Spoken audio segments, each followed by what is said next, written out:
سر و جانم فدای نام پاکت، جان جان مادری من قربانی همون مهر و وفایت، جان جان مادری من. سر و جانم فدای نام پاکت، جان جان مادری من قربانی همون مهر و وفایت، جان جان مادری من. زی دوریم کشیدی رنج بی حد، ای و تو عزیزم، زی الله صبر می خواهم برایت، جان جان مادری من. زی دوریم کشیدی رنج بی حد، ای و تو عزیزم، زی الله صبر می خواهم برایت، جان جان مادری من. سر و جانم فدای نام پاکت، جان جان مادری من قربانی همون مهر و وفایت، جان جان مادری من قربانی همون مهر و وفایت، جان جان مادری من. برای سربلندی ام دعا کردی تو همیشه، موفق من همیشه از دعایت، جان جان مادری من. برای سربلندی ام دعا کردی تو همیشه، موفق من همیشه از دعایت، جان جان مادری من. موفق من همیشه از دعایت، جان جان مادری من. سر و جانم فدای نام پاکت، جان جان مادری من قربانی همون مهر و وفایت، جان جان مادری من قربانی همون مهر و وفایت، جان جان مادری من. تو خاموشی شبها ماندی بیدار، وا از برایم لالایی گفتی قربانی صدایت، جان جان مادری من. تو خاموشی شبها ماندی بیدار، ای وا از برایم لالایی گفتی قربانی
سرطان گر بگیرم زار نازیم هی در زندگیم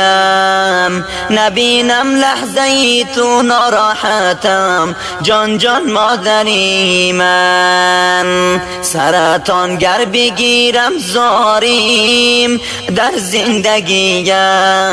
نبینم لحظه ای تو ناراحتم جان جان مادری من نبینم لحظه ای تو ناراحتم جان جان مادری من سر و جانم فدای نام پاکت جان جان مادری من همه قربانی همون مهر و وفایت جان جان مادری من ما قربانی همون مهر و وفایت جان جان مادری من با غربت من بیادت چون اسیرم ایوا نازنینم میبوسم خاکی پایت تا قیامت جان جان مادری من با غربت من بیادت چون اسیرم ایوا نازنینم میبوسم خاکی پایت تا قیامت جان جان مادری من میبوسم خاکی پایت تا قیامت جان جان مادری من رفع قطع از وصفی مادر کردی تو تحریر قلم عاجز نتوان از صفات مادر جان جان مادری من رفع قطع از توصیف مادر کرده تحریر قلم عاجز نتوان از صفات مادر جان جان مادری من قلم عاجز نتوان از صفات مادر جان جان مادری من سر و جانم فدای نام پاکت جان جان مادری من ما قربانی همون مهر و وفایت جان جان مادری من ما قربانی همون مهر و وفایت جان جان مادری من. شنوندگان عزیز، این منظومه به یاد مادران مهربان و دلسوز و ترتیب دهنده این اشعار برادر محترم عبدالعلی جان رافع به آواز شاعر عبدالباسط خاکسار سریپولی.